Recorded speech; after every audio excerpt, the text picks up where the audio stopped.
अस्सलाम वालेकुम। आज हम आपको जिस पर्सनैलिटी से मिलवाने जा रहे हैं वो वाकई बहुत सारे लोगों के लिए एक मोटिवेशन है और वो एक साइकिलिस्ट हैं। ज़्यादा बातें तो हम उनके बारे में उन्हीं से जानेंगे, लेकिन मैं थोड़ा सा इंट्रो करवा दूं कि ये सिलसिला कुछ इस तरीके से स्टार्ट हुआ कि उनके बेटों को साइकिलिंग का शौक़ था और वो ग्रुप साइकिलिंग करते थे, लॉन्ग राइड्स पे जाते थे। फिर अब वहाँ ये रूल था कि बच्चों के साथ उनके पेरेंट्स का होना लाजमी है। तो इनके पास दो ही चॉइसेस थी, या तो बाइक या कार पे उनको फॉलो करें, उनके साथ साथ जाएँ।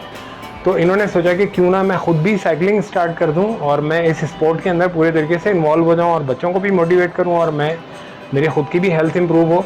तो अब ये 7-8 महीने से प्रॉपर साइकिलिंग कर रहे हैं, वीकली बेसिस के ऊपर ये लॉन्ग राइड्स के ऊपर जाते हैं।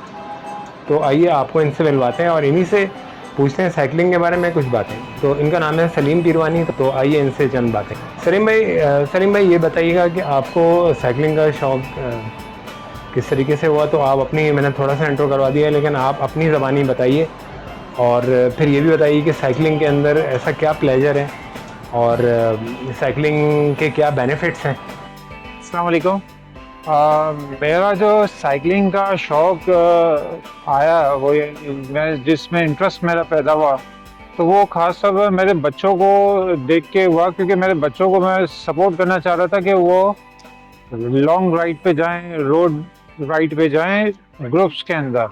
अब प्रॉब्लम ये होती है कि उनके ग्रुप्स के कुछ रूल्स होते हैं कि छोटे बच्चों को जो है ना उनके पेरेंट्स के आना ज़रूरी है। अब ये दो चीज़ें हैं, या बाइक में जाएं या कार में जाएं, ठीक है ना। तो मैंने सोचा कि क्यों ना मैं भी खुद बाइसाइकिल चलाऊं और इनके साथ पार्टिसिपेट करूं, इनको मोटिवेट करूं और इनके साथ राइडिंग पे जाऊं। तो इसीलिए मैंने भी जो है ना, मुझे भी ज़्यादा अरसा नहीं हुआ, मगर 6-7 महीने में मैंने मेहनत की। तो इनके साथ जो है ना अभी मैं इनके साथ राइड पे जाता हूँ, ठीक है। हमारा जो ग्रुप है वो इको राइडर्स के नाम से गार्डन से निकलता है। हम लोग डिफरेंट एरियाज़ में जाते हैं। कराची में और भी ग्रुप्स हैं साइकिलिंग के, और कोई नाज़िमाबाद में है, कोई PCHS में है, कोई क्लिफ्टन की साइड है। तो ये सारे ग्रुप चलते हैं। तो उस एरिया के जितने भी साइकिलिस्ट हैं तो वो एक साथ जो है ना ग्रुप में निकलते हैं। अच्छा, ग्रुप में होने का फ़ायदा क्या है कि आपको ट्रैफिक का जो है ना वो फ्लो जो यानी आप जब निकलते हैं तो वो आपके पीछे जो कार वाला है या जो भी बाइक वाला है तो वो एहतियात करता है, ठीक है ना। इसके पीछे आपको एक स्ट्रेंथ मिलती है। जब आप राइडिंग करते हैं, एक ग्रुप के अंदर राइडिंग करते हैं तो एक स्ट्रेंथ मिलती है, एक एंजॉयमेंट होती है, लोगों से मिलने जुलने का हमें मौका मिलता है। तो ग्रुप राइडिंग के बहुत सारे फ़ायदे हैं। साइकिलिंग में देखिए ये प्लेजर है कि आप जो है ना अपने सिटी को या आउट ऑफ द सिटी को भी इंजॉय, राइडिंग के फ्री राइड है। यानी एक तरह से ये देखें कि आपको ना पेट्रोल का कोई खर्चा है, ठीक है ना गाड़ी में, या आप कभी भी कोई भी मूड हुआ आपका, सुबह सवेरे निकल गए, आपको फ्रेश एयर मिलेगी, ठीक है ना। एनवायरनमेंट, आप सुबह का जो टाइम होता है वो बहुत ही प्लेजर जो है ना वो एनवायरनमेंट होता है, तो वो आप इसको एंजॉय करते हैं। यानी जो भी साइकिलिस्ट है वो उसको एंजॉय करता है और फ्रेश एयर में वो जाता है, ठीक है, रोमिंग करता है रोड्स में और बाइसाइकिल राइडिंग करता है, ठीक है ना। तो वो एक प्लेजर मोमेंट होता है जिसको उससे फ़ायदा ये होता है कि आपके स्ट्रेस लेवल भी जो है ना वो कंट्रोल रहते हैं। एंजाइटी, यूँ कहा जाता है कि साइकिल राइडिंग से आपके जो हार्ट के डिजीज़ हैं वो भी रिकवर होते हैं, ठीक है। स्ट्रेस डाउन होता है, आपको एंजाइटी नहीं होती, ठीक है। ब्रीदिंग इश्यूज जो है लंग्स के खास तौर पर वो क्लियर होते हैं, फ्रेश एयर आती है, नेचर से आप कनेक्ट होते हैं। और ये बताइएगा कि अगर जो है ज़्यादा लोग साइकिल अपनी बाइक को छोड़कर साइकिल पे मूव हो जाते हैं, अगर एक अच्छी खासी तादाद अपनी बाइक को छोड़कर साइकिल पे मूव हो जाती है तो इसका एनवायरनमेंट के ऊपर क्या फ़र्क पड़ेगा। तो मेरी तो यही रिक्वेस्ट है कि जो भी ऐसे लोग हैं जिनका ऑफिस यानी खास तौर पर 4 या 5 किलोमीटर का है, तो वो भी स्टार्ट करें अपनी अपनी बाइक को छोड़कर, मोटर बाइक को छोड़कर वो साइकिलिंग में आए। कम से कम इससे देखिए कितने फ़ायदे हैं। आपका फ्यूल बचेगा, आपका इन्वायरमेंटल क्लीन होगा। कोशिश तो करें ना, कुछ इनपुट तो डालें ना। तो ये इनपुट थोड़ा सा हम डालेंगे तो आप देखेंगे बाहर के कंट्रीज़ में वहाँ को साइकिलिंग को कितनी प्रोमोट किया जाता है। तो ये अगर हम यहाँ पे स्टार्ट कर देंगे तो हो सकता है कि एक कल्चर बनेगा। जब कल्चर बनेगा तो हमारे मुल्क का ही बेनिफिट है कि ऑयल पेमेंट में इतना पैसा हमारा मुल्क का जा रहा है, तो वो पैसा बचेगा, हमारे मुल्क का ही फायदा है ना, और एक इंडिविजुअल लेवल पे सबका ही फायदा है। अच्छा, ये बताइएगा कि जब आप राइड पे जाते हैं, लॉन्ग राइड्स पे, तो कौन कौन से गियर्स आपके पास होने चाहिए और कौन किन बातों का, बीइंग अ साइकिलिस्ट अपनी सेफ्टी के लिए आपको किन बातों का ख्याल रखना चाहिए? हाँ, हर साइकिल में जो है ना, जब हम लॉन्ग राइड पे जाते हैं तो वो प्यास भी लगती है फिर, तो हमारी हर साइकिल में ना वो एक रैक होता है उसका बॉटल का, उसके अंदर हम पानी भर के रखते हैं बॉटल को, और वो हमारी तकरीबन 2-3 घंटे जो है ना वो इनफ होता है कि एक बॉटल में। और फिर प्लस हम कभी कोई छोटा मोटा रिफ्रेशमेंट भी कर लेते हैं, और कभी वापसी में हम कहीं ब्रेकफास्ट भी कर लेते हैं मॉर्निंग में। तो ये एक फन एक्टिविटी है और हर कोई एंजॉय करता है इसको। अच्छा, हम ये देखते हैं कि कुछ अलग अलग तरह की साइकिल्स होती हैं, तो साइकिल्स कितनी टाइप्स की होती हैं उनके बारे में बताइएगा। और कुछ साइकिल्स में कुछ आगे 5 या 7 गियर दिए होते हैं, कुछ साइकिल्स में पीछे की तरफ गियर्स होते हैं, तो इनका क्या पर्पस होता है और ये कहाँ यूज़ होते हैं? साइकिलिंग में जो है ना, नॉर्मली जो यहाँ पे मैं बताएगा, हमने भी सीखा है कि 3 तरह की यहाँ पे नॉर्मली साइकिल्स होती है। एक तो माउंटेन बाइक, ठीक है, एक रोड बाइक और एक हाइब्रिड बाइक। हाइब्रिड बाइक जो है वो कम्यूटिंग के लिए आपको एक जगह से दूसरी जगह जाना, ठीक है ना, वो करना होता है। रोड बाइक भी कम्यूटिंग के लिए हो सकती है, मगर वो रोड बाइक में जो है ना बेसिकली वो रेसिंग पर्पस के लिए ज़्यादा है।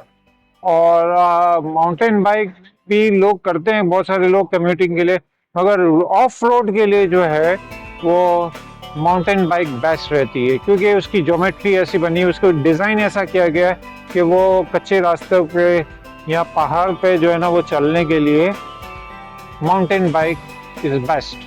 अच्छा देखिए, इसमें ना डिफरेंट टाइप्स ऑफ गियर्स होते हैं साइकिल में। किसी में फ्रंट पे 1 गियर होता है और बैक पे 7 गियर्स होते हैं, ठीक है ना, तो किसी में 9 गियर्स भी होते हैं बैक पे। तो ये फ्रंट पे कहीं 3 भी होते हैं। तो होता क्या है कि जो सबसे बड़ा गियर है फ्रंट का, ठीक है, वो है स्पीड के लिए। अगर फ्रंट आपका सबसे बड़ा होगा तो वो जो बैक पे है वो सबसे छोटा होगा, तो वो 7 गियर्स के अंदर जो है ना उसको वो चलाना होता है। इसी तरह से डिफरेंट गियर्स के अंदर कभी अप हिल जाना होता है, कभी डाउन हिल जाना होता है, तो उसका यूज़ किया जाता है। कभी स्पीड ज़्यादा चाहिए होती है, कभी स्लो चाहिए होती है, तो वो उस लेवल पे जो है ना सिचुएशन को देख के जो है ना वो गियर्स चेंज करना होता है, जिस तरह से मोटर बाइक में गियर होता है। और ये बताइएगा कि कराची में साइकिल्स की कौन सी मार्केट है जहाँ पे अच्छी साइकिल, जो कि अगर कोई बंदा साइकिलिंग स्टार्ट करना चाहता है तो वो कहाँ से एक अच्छी इकोनॉमिकल साइकिल जो है वो ले सकता है, और उसको कितना बजट अपने ध्यान में रखना चाहिए? अच्छा देखिए, किसी नए बंदे को अगर साइकिलिंग में इंटरेस्ट अगर किसी का आया है तो उसको साइकिल चाहिए, तो उसकी साइकिल की जो एक यूज साइकिल की मार्केट है जो एक रीजनेबल रेट में मिल जाती है, वो है जैक्सन मार्केट, ठीक है।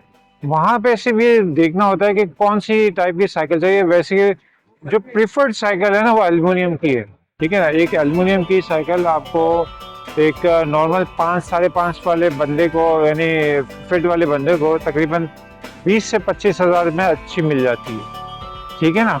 और देखिए, साइकिलों की जो कीमत है ना वो यहाँ लोग जो कराची में चलाते हैं वो तो ऐसे भी हैं कि कोई 1 लाख रुपए की भी चलाता है, कोई 3-3 लाख रुपए की भी चलाता है। तो ये जब आमतौर पर जब ये बातें करते हैं ना तो लोग बोलते हैं यार ये पागल लोग हैं, ये इतनी महंगी साइकिल ले, इससे बेहतर बाइक नहीं ले लें। तो देखिए, ये शौक की बात होती है। अब आप देखिए कितना फ्यूल आप उसमें खर्चा करेंगे। वो जो बाइक आप ले रहे हैं, आप इन्वायरमेंट को डैमेज कर रहे हैं, फ्यूल का खर्चा भी हो रहा है, तो ये सब चीज़ें होती है ना। अच्छा अभी इस तरह से आप कितना भी खर्चा कर लें तो इसकी तो कोई लिमिट नहीं है ना। अभी गाड़ियां हैं, मोटर बाइक्स हैं, उसमें भी लोग खर्चा करते हैं बड़ी बड़ी महंगी। मगर साइकिल के अंदर जो है ना आपको इकोनॉमिकल साइकिल भी मिल जाती हैं कि एक आम बंदा 15,000 से भी एक साइकिल अच्छी आयरन मेड वो ले सकता है, चला सकता है, सीख सकता है। फिर वो जब उसका जो है वो राइडिंग के अंदर एक्सपीरियंस बढ़ जाए तो फिर वो आगे बढ़ता रहे, फिर वो एल्युमिनियम पे जाए और फिर वो आगे और कार्बन बाइक्स है उस पर वो जा सकता है। मगर स्टार्ट के लिए मैं ये सजेस्ट करूँगा कि कोई बंदा अगर वो लेता है तो आयरन बाइक में भी उसका काम हो जाएगा, 12-13 हज़ार रुपए की भी मिल जाती है। अच्छा देखिए, साइकिलिंग जो है ना एक फ्री राइड के अंदर हम इसको काउंट करते हैं, ठीक है ना। और ये हमारी हेल्थ के लिए अच्छा है, ये हमारी वेलबींग के लिए अच्छा है, ये हमारे, अगर हम इसको डीपली अंडरस्टैंड करें ना, तो ये हमारे कंट्री के लिए भी अच्छा है, ठीक है। ये इन्वायरमेंट सेव करेंगे, और इसको अगर हमने डेली कम्यूटिंग के लिए अगर यूज़ करना शुरू कर दिया, तो आप देखिए पूरा माहौल ही चेंज हो जाएगा। जो शोर शराबा होता है ट्रैफिक का, वो शोर शराबा नहीं होगा। जो ट्रैफिक जाम होता है वो नहीं होगा। और इसी तरह से अब जब हेल्थ के अंदर जब ये हम साइकिलिंग चलाना स्टार्ट कर लेंगे, ठीक है, एक कल्चर बनेगा, तो आप ये देखेंगे जो हेल्थ के अंदर इतना पैसा ज़ाया हो रहा है, मेडिकल के अंदर टेस्ट, डॉक्टरों की फीस, तो ये सब चीज़ों की बचत होगी। तो एंड में हमारे कंट्री की बचत होगी ना। क्या ख्याल है? कंट्री हमारा एक रैंक आएगा कि भाई यहाँ के लोग बहुत हेल्दी हैं, पाकिस्तानी लोग बहुत हेल्दी हैं। तो मैंने तो अपना एक स्लोगन बनाया हुआ है, साइकिल चलाओ, पैसा बचाओ, मुल्क बचाओ और सेहत बचाओ।